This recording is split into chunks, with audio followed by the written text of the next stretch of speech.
Hi, my name is Ante Jeroncic, and this is Artis Vivendi, The Craft of Living. I want to begin with an exciting announcement, namely, from now on, these episodes of The Craft of Living are available on iTunes as well as a podcast. So if you prefer to listen to, audio versions of these episodes, you can just subscribe there and they will be readily available for you. So just to get this out of the way, and then to come back to this episode by asking a question, like, why exactly am I using the notion of craft in relationship to life, in relationship to living? Now, I have explained this a little bit in the past, but I thought that I might give some additional delineation of that notion and actually show you how this works out in my particular life. So when you think about the idea of craft, right, it includes several concepts within it. And I will mention them in no particular order, no hierarchical order. I will just briefly outline them. And I would begin with the idea of a decision, right? Let's say you decide to start a garden or start playing an instrument. I mean, there has to be a decision. You really want to do that. And then following that, you try to find out, well, how much is it going to cost you? How can you go about doing this? Are you going to build a bed? Are you going to buy, let's say, an electric piano? What are you going to do with this? What resources do you need to grow in that competency, in that skill, in that craft? So you have to have a certain amount of knowledge. In addition to that, you need some skill eventually, right?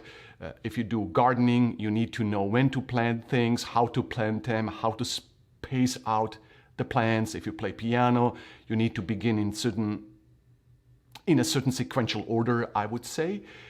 You need to have a teacher, or you need to have some resources. You need to know what it is that you want to do. And then finally, I believe there's an element of vision and purposiveness to it, right? You hope to have very nice tomatoes one day, or you hope to be able to play piano for your own soul, or to be able to perform, be part of a band, whatever it is, right? There is an element of purposiveness to what you're doing.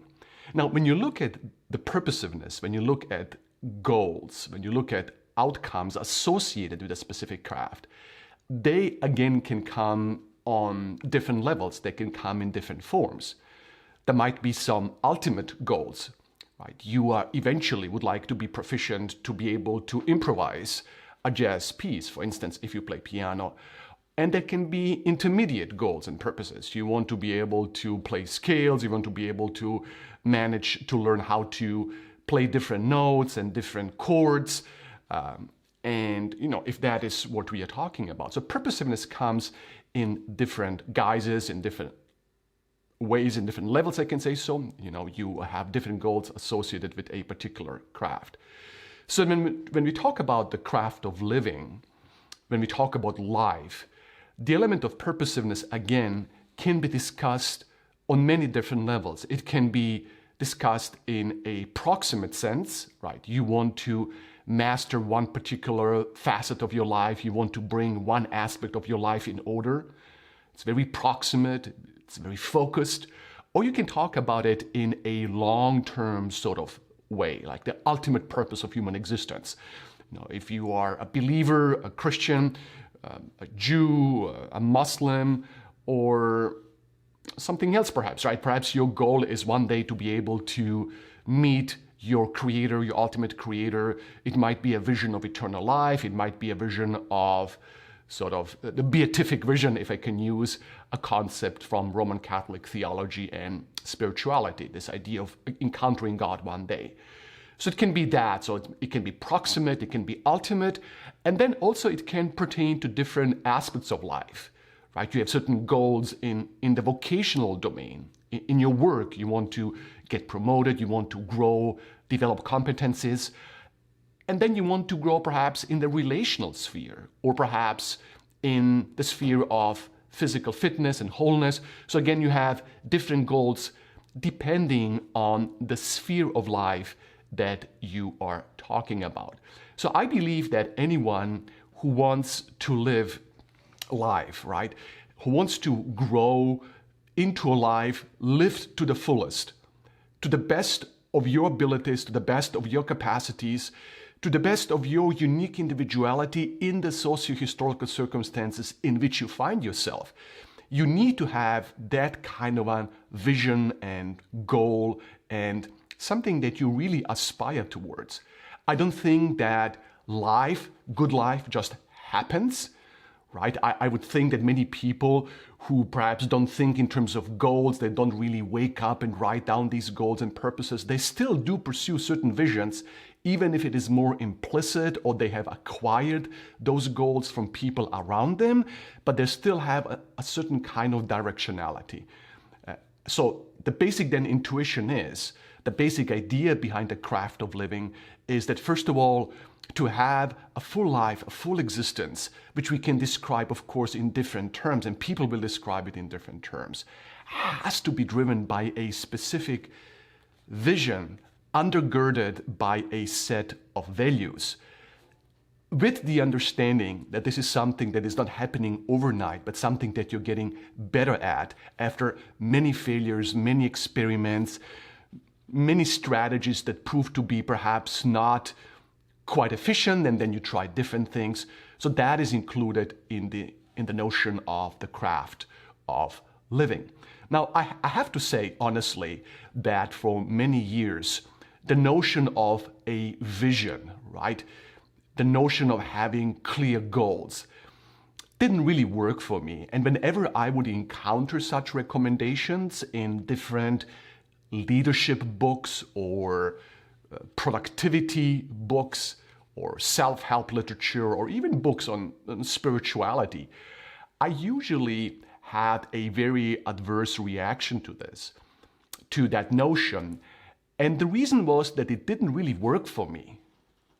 I would put down my basic sort of goals or my vision of life, and I would invest time in doing so. I would reflect. I would sometimes even create certain logos or diagrams, visual representations of that, and I would post it and I would put it somewhere. And it really came to naught in most of those cases. So I became disenchanted with this whole idea. But then I realized my mistake, right? The mistake was not so much that I had these goals and these visions as to what I would like my life to be, but that I didn't have a system, I didn't have a way of integrating those ideals and those goals into my daily existence, and perhaps also on a kind of a larger scale where I plan things out. And that was a huge insight for me. And so I wanted to share with you, therefore, two things today. One thing, I wanted to share with you some of these values that I have. And I'm doing so not because I think that they're original. Certainly they are not. Certainly other people have said very similar things. Nor do I believe that these goals or these values need to be copied by anyone else. It doesn't really work that way, right? When I listen to other people, when they tell me what they would like to achieve in life and who they would like to become, I usually, I never take everything from them. I usually latch onto one or two elements. Well, you see, this is really something I didn't think about, and that is really something that is missing in my existence. So perhaps I should think about that. And so this is my goal. You know, I want to share these things with you for that reason. Perhaps they will be of some help to you, and they will also explain, I think, to a significant degree, the basic thematic focus of my channel and my show, if I can call it that way. So that's why that is important. The second reason is that I want to show you ways how I actually go about putting them into my daily practice. This is the craft element, right? How do you actually leverage those ideas and those values into your existence and the way you think about your priorities, about your goals, about what really matters to you in life. So I wanted to share this with you, and perhaps I'm sure most of you are doing it way better than I'm doing it. I don't presume to be an expert on these issues, but hey, it might be of some help as I do this. I mean, it comes to values, I have to say, I'm kind of separating them in two basic categories. I think about my life as a totality, about the different domains in which the game of life, the play of life is taking place, right? It is, I mentioned some of them, it's work, it's relationships, it is God, spirituality, whatever is transcendent for you, or whatever is ultimate for you, physical health. So these are kind of domains, and I have them specified, and I'd like to bring a balance to my life when it comes to these different domains. And I will tell you a little bit how this balance works out for me. So these are domains that I have, and these are values and visions that I have for these different domains. But then I have what I call identity values. And these are values, these are things that I would like to be and things I would like to do. Of course, they are completely aspirational. I do not presume that I embody them, and people who know me will say, well, you have this goal and this vision, but you actually often are not reflecting that. And I take this under advisement, and I am deeply cognizant of my limits, and that is absolutely okay. These values are sometimes an expression of who you already are, and sometimes they are aspirational. Sometimes they are values that you would like to embody and things that you would like to do on a more regular basis in ideal circumstances. So this is where I am standing on this issue. So let me share these things with you, these basic identity values. I have 10 of them. And I will not be expounding on them because my actual plan is in the future to take one or two or a couple of them, whatever, per episode, and tell you a little bit more about them and tell you a little bit about the backdrop, the background, the thinkers who have influenced me, the experiences that have led me to value that particular thing, especially so. So I will constrain myself and not expound right now on each of these elements, but briefly list them with perhaps one or two words of clarification. So the first identity value for me is kind of a meta category. It is a category that encompasses everything else. And I call it essentialism. And I know Greg McKeown has popularized the term recently in his book, but essentialism has been around for a very long time. And it is this idea that you should use utmost focus and discipline and rigor in eliminating all the fluff from your life. So it's kind of a Marie Kondo sort of approach to not just your clothes and your organization of your home and the organization of your home, but your life as a totality. So essentialism then for me carries this idea of minimalism, which is a particular philosophy that is very rigorous about eliminating not just bad things, but many good things that bring just some value to your life. Rather than following those and rather than trying to satisfy or incorporate all of these good things in your life, you really are mercilessly saying no to everything except the very essential. And you try to leverage those essential things in your life. And I would say that partially the rest of my identity values are an expression of those essential things. And so for me, that is extremely important. It means having the ability to say no. It means to have absolute clarity about what is your hierarchy, let's say, of values, and not just values, but hierarchy of priorities that flow out of the values you have. And you try to rank them as I do. I have actually in every single day, I've written down from 1 to, let's say, 10 or 12 things that I would like to incorporate if I have sufficient time. But certainly number 1, number 2, number 3, these top ones I want to hit every day.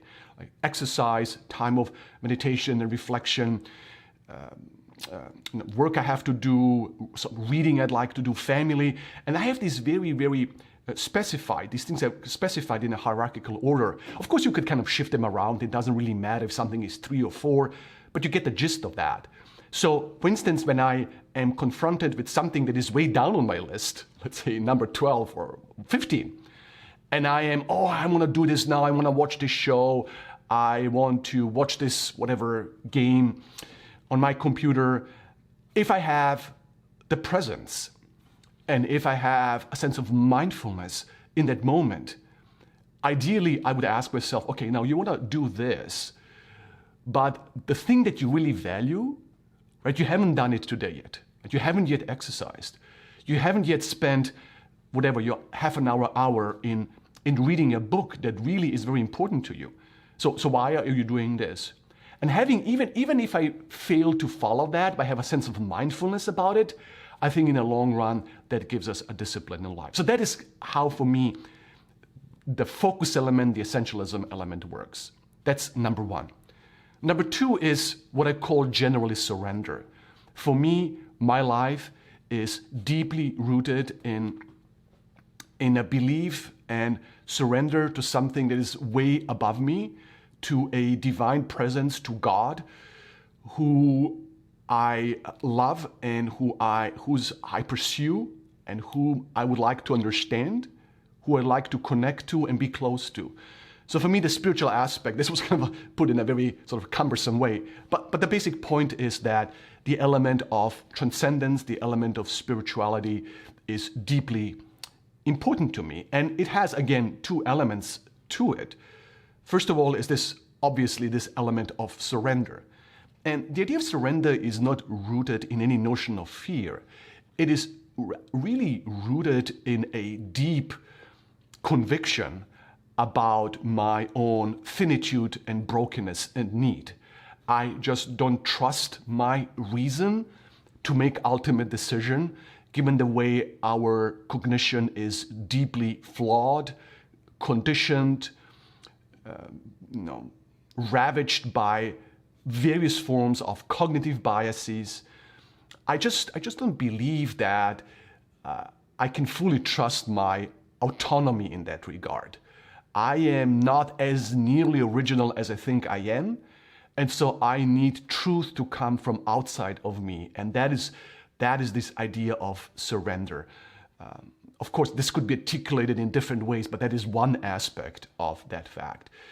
And the other aspect has to do with my pursuit of the presence of the divine and the presence of God. I believe that spiritual growth, at least within my understanding and my own tradition, has to do with increasing my capacity or our capacities to experience the presence of God in our lives, being able to recognize the various ways in which God is present incognito in our world, in many various domains of existence, not just the technically spiritual ones, but also in art and beauty, wherever we encounter truth and goodness, and just recognizing that we are permeated, that our lives are permeated by a divine presence that is always around us. And for those of you who read the Bible and who read the scripture, it is really Psalm 139 that is the core text for me in that regard. That would be my second value. My third value has to do with attentiveness. I believe what Winifred Gallagher says in her book, Wrapped, that attention is the sine qua non, the essence of a good life. That whenever we are fully immersed in the present moment, or whenever we imaginatively imagine ourselves in the future as perhaps embodying the values that we have, or perhaps if we are nurturing the good memories in our lives, attentiveness to the good and the noble and the excellent and all these good things, I believe that is truly essential. I believe that evil things, tragedies, our own failures, they constantly seek to monopolize our attention. And I think that we live in an attention economy where attention has become the greatest, obviously, commodity. And we have these companies, social media companies, who are trying to leverage various technologies, persuasion technologies, to completely hijack our attentive capacities or our capacities to have deep attention. So for me, obviously, attentiveness has then to do with very often sort of separating myself practicing solitude, divesting myself of being totally immersed in the news cycle and all of that. So for me, attentiveness is very important. It is essential. And that is something I want to talk quite a bit about more in the future. The fourth element, so if sort of, I hope I listed them in the correct way. The first one would be this kind of essentialism, the second surrender, the three is attentiveness, and then number 4 would be life-affirmation, which is connected. These two are deeply connected.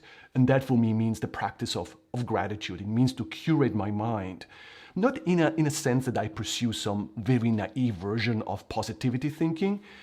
I'm not kind of a disciple of Norman Vincent Peale in that regard, but I do believe that we are a reflection of our thoughts. We know that, be it in cognitive behavioral therapy or be it even when people who have physical ailments, we know from multiple studies how the intentional practice of gratitude, where you actually begin your day by being grateful for very specific things in your life, how that has tremendous impact on your well-being. And I have to say, I'm taking a cue, obviously from the scriptures, but also from someone like Nietzsche, who on one occasion said he made this kind of New Year's resolution that he will not focus on the negative. Let my looking away be the only critique of the ugly and the depraved. And what I would like to be, he says, I would like to be a yes-sayer. And for me, that is very important. Naturally, I come from a family that is very negative, focusing on the problems of society and always on the fact how people are mean and ungrateful. And so I have accumulated some of that stuff, if I can put it that way. And so for me to be able to fight against that inner tendency to be critical, it is incredibly important to have this life affirmation and to grow in joy and be grateful for even the smallest things that you encounter, such as a bite of food, which is just an explosion of texture and taste and connects you with the whole wide world, because you know that you're able to eat this piece of bread because of many, many, many people have enabled you to have this in your home. So gratitude is important for me. I would say then that number 5, if my numbering is correct here, has to do with equanimity. And again, this is something that is important to me, a sense of tranquility, non-reactiveness, emotional reactiveness. And that is a big need for me, because naturally I am a reactive person. Very often I have done, much. I have made many mistakes in life by having these knee-jerk reactions.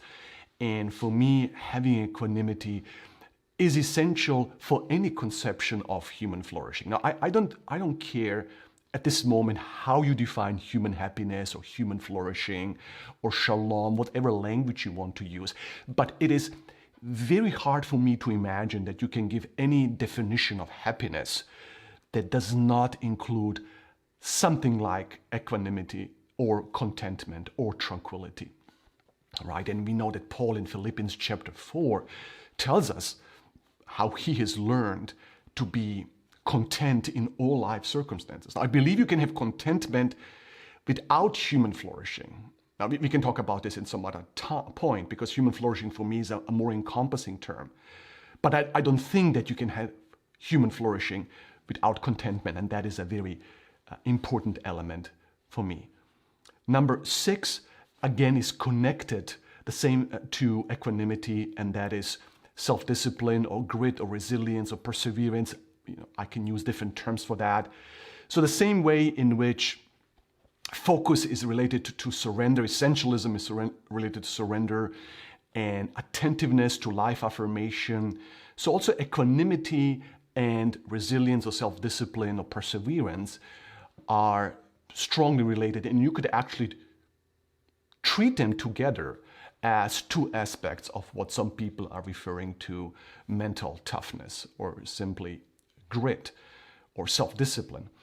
And again, this is an area in which I have to grow so much because of my natural tendencies to procrastinate. In life, I often encountered situations or perhaps started certain projects that I didn't finish because I became discouraged. And I have come to realize how resilience or self-discipline is absolutely the foundation of everything. And it is not surprising that James tells us in the New Testament that who has persistence and who has perseverance is perfect in his or her faith, right? Because when you think about it, it really doesn't matter what you do and who you are if all of that is just for a season. If you're just loving for a little while, or if you do something just for a very short period, and you never really stick to it, and you never really have an extended, what Kierkegaard called a long obedience in the same direction, you will not succeed in anything. So, and I think it is very important, and I'm really deeply interested to explore, like, how is this something that we can develop? How can we become people who are more resilient, who have equanimity, who have self-discipline? Because I believe, firmly believe, and I'm kind of repeating myself here, but that is really the essence, not just of achieving good things in life, but of spirituality. It's absolutely impossible to grow in what Christians would say Christ-likeness, or reflecting the goodness of God, if self-discipline is not present in one's life. So that is absolutely essential. Number 7 for me is integrity. It means transparency, truthfulness, and I think that value is self-evident. So I will just leave it at that and pick it up again in the future. 8.1 would be mind growth. I really would like to be the kind of person who is not becoming more close-minded as I grow older. I would not like to be the kind of person who is not willing to change his perspective, who just lives in an echo chamber, who follows the tribe that he belongs in. I think to be committed to growth as a human being means to be committed to mind growth. And that, again, in itself includes certain qualities such as humility, teachability, openness, understanding of your own limits. Humility meaning that there are people who know things better than you do, and that you're always thinking within your own frame of reference, that you have prejudices of which you're not even aware of. But it also means to be able to pursue, or willing to pursue, or wishing to pursue coherence in your own thinking, to be coherent in the way you think, to not have contradictory perspectives. Sometimes there are tensions, sometimes we're not able to bring everything under a unifying perspective. But this quest to be intelligible and coherent and not be driven by some sort of unarticulated passions that drive you to act in ways that are against your values, I believe that is something that is incredibly important for me. So mind growth is important. Number 9 is wholeness in terms of physical, exercise, diet.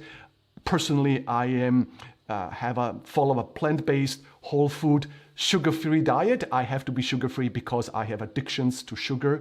So for me, it is impossible to moderate sugar. I have to completely excise it out of my life. Like an alcoholic, I'm a sugarholic, so there's no moderation for me. This is just for me. And I had to learn the very hard lesson with that. But wholeness really comes from this conviction that we are this psychosomatic unity, that you cannot think about spirituality independent of your body.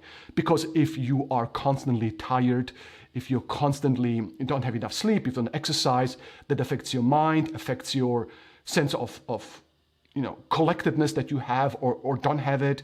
You're stressed out, you have very short fuse because you don't have enough nutrients and all of that. And all of that integrates with spirituality. And coming from the Adventist tradition, one that always emphasized the connection between diet and spirituality and self-discipline in connection with this, I firmly, absolutely believe that whatever account of human wholeness we give, that it has to include these various elements: the mind, the soul, the body, you do your breathing exercises to calm yourself down, or you walk in nature, you observe nature, you have exercise, you eat well, you sleep to the best of your ability, your 7-8 hours that you need or more even. So that is something that I hope not to sacrifice in order to achieve some other things in life. And finally, it is love. Love is the essence of everything, right? And love for me comes, again, this final value has to do with kindness. Again, something I need to grow into more. But kindness for me has to do with the way we relate to others, the attention we give them, the way we talk to them, the respect we give them. We refuse to be harsh. We refuse to put people down. So the way with which we approach each other. And that is a fundamental value. So no matter of disagreement between the two of us should ever lead me to abandon that fundamental identity value. And in addition to kindness, I then also have compassion, which for me is this overarching category of caring for others, caring for justice, seeking to help others, alleviate suffering around me as much as I can, as much as I'm able to. So this is kind of love then in these two categories, kindness and compassion. So these are my 10 identity values. And I try to really integrate them in my life. So one way in which I do this, so since there are 10 of them, so the first day of the month is my day when I think about like focus, essentialism, all these kind of things under that first category. I try to think about it during the day. I go to my Evernote where I, app, program, software, where I collect everything. I have my journal entries, my articles. I have everything is connected there and tagged. And so actually I have things tagged under that specific identity value. And so I might during that day take some time, perhaps read an article that inspired me in the past, read lessons I've learned in the past, and then when the day ends, perhaps think about, okay, today you live this day. Like how did you live it in accordance to that value? And then day 2, or let's say October 2, we're now in October, right? So October 2 would then be surrender. And I think about that the whole day. October 3 is attention. And then I come to October 10, which is love. And then 11, again, I go back, right? I think about essentialism. October 11, I then think about surrender. And so I go through these things 3 times a month, and I try to read about them. I try to visualize myself doing those things and being those things. As a matter of fact, something that I want to talk about in the future, and I will tell you how I came about thinking in those terms, but I have sort of an alter ego who I called David Brunner. And why I'm calling him that way, it doesn't really matter right now. But David Brunner for me is Ante, is me, who is living out these characteristics. And so very often, and I try to envision, like, what would David Brunner, or what would David Brunner is not some other person, it is me living out those values. How would this person, how would he react in such circumstances? And so I try to kind of visualize these things, and I try to be mindful. And I think this is really the first step, right? Even before I can even talk about having reached those values or those standards, I have to be able to be aware where my failures are and how I actually live and spend my time and interact with others. Any change in life, in any dimension of life, has to begin with that kind of mindfulness, right? For those who are Christians, they will, of course, recognize that everything begins with awareness and with mindfulness, that the very notion of conviction and repentance has to do with you becoming aware as to who you really are. So you cannot talk about conversion, which is this meta category of transformation and change, without having awareness and meta-awareness about your life and who you are and what your priorities are and what your deep needs are. So I really believe in that. And so this is how I integrate these things in my life. I then use this list, these identity values and other things I have, to then think about my schedule for the week. I'm planning out my schedule and following a lot of the advice that Cal Newport gives on his blog and his various books about really planning for every minute of your day in these kind of different blocks. So, and that is incredibly significant for me because I am willing not to succeed, let's say, in some areas of my life, if that means that I can live a more balanced existence. Right? For me, that is, the craft of living is more important to me than being, let's say, even like an excellent scholar. For me, professional life is important, but I don't want to do that in a way in which I sacrifice these values. And so when I plan my week and plan my quarter and my year, I try to have this broader picture so that I'm not sucked in by the immediacy of some acute needs or by being pulled into things which I haven't really thought through and I haven't really perhaps given enough attention about the extent to which doing that would pull me away from this vision of life that I seek to pursue. So how I do these things and the different mechanisms of planning and how I integrate this perhaps with Evernote is something that I will share in the future. I actually plan to have a session in which I will talk about Evernote and how I use these things, the program. And you could use this with other software. You can use it with sites such as Notion. Some people really like Notion. Some people like, OneNote. Well, it doesn't really matter. I will share some very, very specific steps because that's how we grow in the craft of living. It has to be a deliberate practice. You have to be able to have mechanisms and systems. You have to have operation procedures. Like, okay, let's say at 9 o'clock you want to do this, but you haven't still done this, which means in that circumstance you will make that decision. And having that clarity and having the automaticity of habits where you actually don't have to use your willpower, but you have your morning ritual, your evening ritual, you have things are going in their own way. That is, I believe, again, essential for pursuing the craft of living. So this was a bit more extended episode, but I shared something with you that is really deeply a part of me. This is something that I really feel very strongly about, and I hope that perhaps one or two elements or one or two strategies might be of help to you as you yourself pursue the craft of living. So much for today. I wish you to stay strong, live well, and until next time.